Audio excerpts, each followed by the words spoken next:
it true that the interim manager, he said if he would get hired permanently, he was entitled to a $15,000 bonus and he turned it down? Am I right?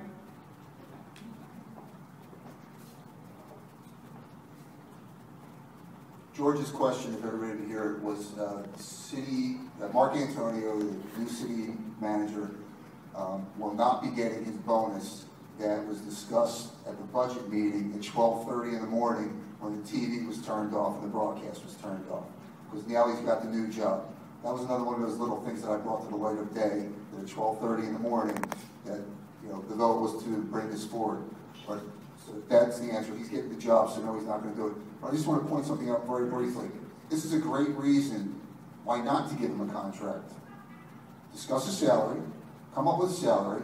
As the Vice Mayor alluded to, there's all these little strings or contingencies involved. You're an at-will employee.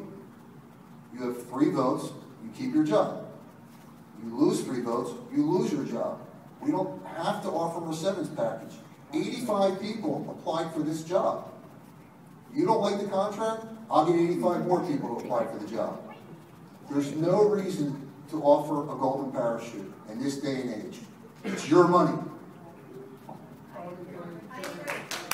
One of the reasons why I was in favor of cutting the process short, we saw 85 people. Okay, now the deal with Mark Antonio, if we didn't hire him, he gets 15 grand. If we cut the process on September 15th, which we did, we saved $4,000 in consultant fees. We save up to $1,400 in fees of bringing 3 people down here and wining them, dining them, putting them up in a hotel and talk to them. Also, there's another part of the contract with the consultant that we have him for 12 months. If Mark Antonio does not agree to what we're going to tell him he's going to get paid, we have this consultant to dig back into that 85 people without any cost to the city.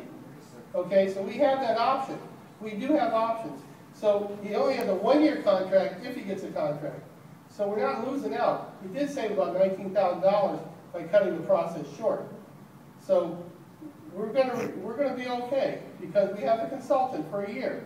If he don't pan out with a contract, out he goes, bringing these top 5 candidates to bring him back. Thank you.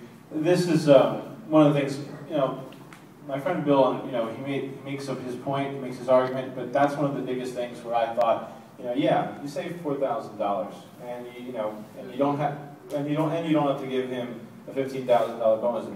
But to be honest with you, it's not worth it to me.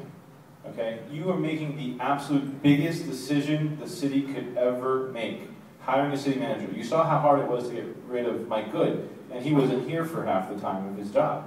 I mean, it was one of the biggest things. So this is such an important decision. You need to make sure you evaluate everybody properly. I don't know those candidates that apply, those other 8 candidates.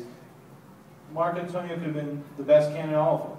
But I agreed with Commissioner Sander and Commissioner London that we should have gone through the process. Make sure everyone interviewed, make sure everyone here got a chance to see all the candidates and give feedback to your commissioners. That was just my personal opinion, and that's how I would have voted.